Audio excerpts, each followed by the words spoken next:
Hey, so it's starting to sound like DC Studios is really going to happen.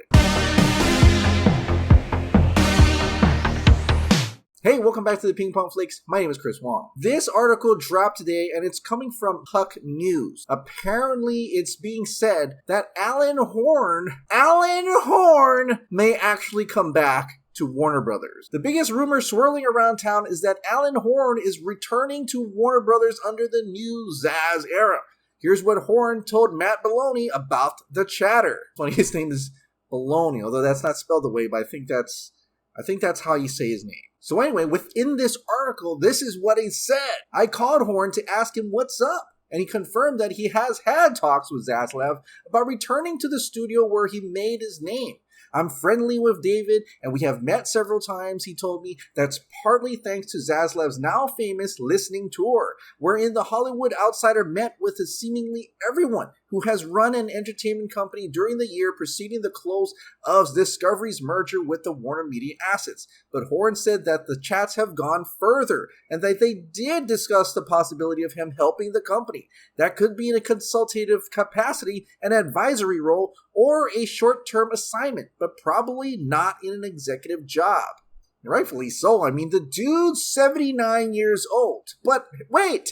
This is amazing opportunity for Warner Bros. Discovery, especially when David Zaslav wants to learn about the movie-making business. Why not go and get the guy who has been making banger after banger at Warner Brothers and even at Disney? I mean, you look at his resume and you see, wait, Alan Horn was kind of responsible for the Harry Potter series, the Dark Knight trilogy, the Hobbit trilogy, and at that time, Times Warner retired him, and so he went off to work at Disney, Pixar, Marvel, and making $20 billion grosser movies. It's amazing to see this guy's career, and it was really sad for Disney over there, because at 2019, when he retired, it kind of felt like it kind of went downhill, like the magic is gone at Disney and Marvel. So if David Zaslav, who is really want to get into the movie business, especially if he really believes DC to be as important and as big, and he wants it to be as successful as possible, then,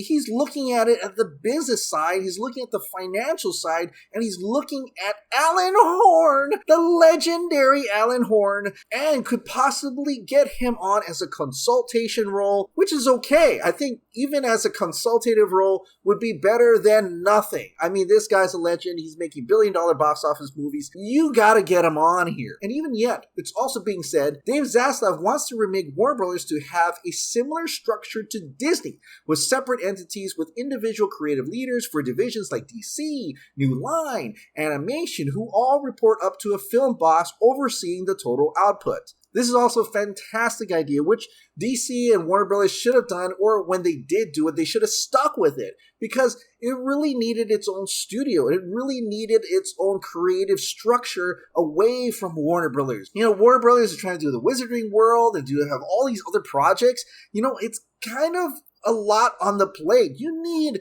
a creative team. You need a creative leadership that actually looks over DC property and says, look, we're going to do this, we're going to do that. Yes, it's like Marvel. It doesn't mean they're going to be creatively doing things like Marvel. It doesn't mean they're going to all of a sudden bring in Taika Waititi. Well, I don't know, they may. It's not like they're trying to copy them like that. They're going to copy them in the way of the leadership, the way that's created, the creative process of making DC content. And with Alan Horn, I think this is one of the best decisions Warner Brothers has ever made, and it's all thanks to David Zaslav over at Discovery. He knows, business side, how to make this work, but at the same time, he knows he's a business guy.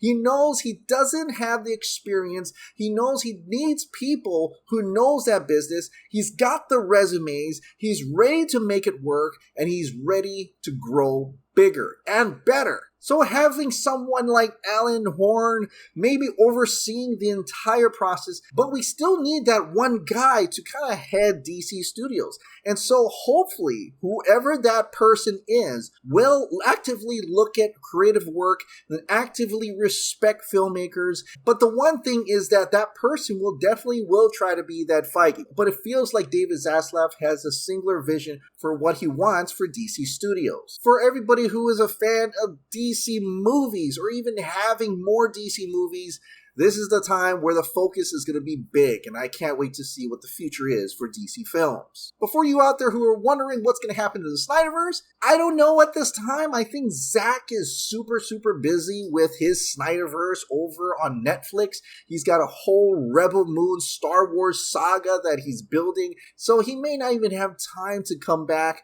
If he comes back, if they ask him to come back to do any DC projects. But if he does, it's great to know that if Alan Horn does come into Warner Bros. Discovery in some type of fashion, in some type of leadership role, that you know that Alan Horn respects directors and filmmakers like Zack Snyder. In fact, I'm going to read you a quote from Todd Phillips, the director of Joker and the Hangover series. He actually talked about Alan Horn, and he knows what kind of person Alan Horn is. And this quote was in the Hollywood Reporter when Alan Horn was leaving Warner Brothers in 2011. People have this image of Alan. I don't know what it is. The wrong word is square. The easiest thing to say about Alan is he's from another generation, and he doesn't get it. But you look at the movies these guys have made, and it's quite astounding. And the best part of Alan is that when he doesn't get it, he says he doesn't get it. But that doesn't mean it's a no. It's hard to talk about Alan because I hate that he's leaving. He really is one of the most special guys that I've ever met in this business. It's a bummer, and I think everyone at Warner's feels it. What makes Warner's the best studio in town, and it comes from the top down, is that they have complete and utter respect for filmmakers, whether it's Chris Nolan or Zack Snyder or me. It's so easy to make a film for Alan Horn. As long as you make good on your word, you never hear anything. It's a director-driven studio, as much as a studio can be director-driven. He lets the work speak for itself. It's done him a disservice because nobody knows what impact he's had at his studio. He's really an emotional, loving guy. I remember one time he and his daughter came over to my office, his grown daughter, who was like 20, I suppose. We just started talking about life. We started talking about my mom, and we started talking about his mom. And then Alan started crying, and his daughter started crying. And then I'm crying because it's such a touching moment between them. He runs this huge, cold corporation, or that's the way you think of corporations, and he couldn't be a warmer or more personable guy. So I think that quote from Todd Phillips speaks for itself. I think Alan Horn is a great guy. And Alan Horn is also respected in Hollywood. He's made incredible movies. He has an incredible career.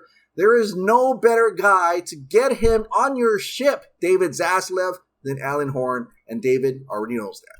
All right, what do you think about the possibility of actually getting a DC Studios? A studio specifically making DC content like Marvel does? And what do you think about Alan Horn possibly joining Warner Bros. Discovery in their new venture? Share your thoughts in the comments down below.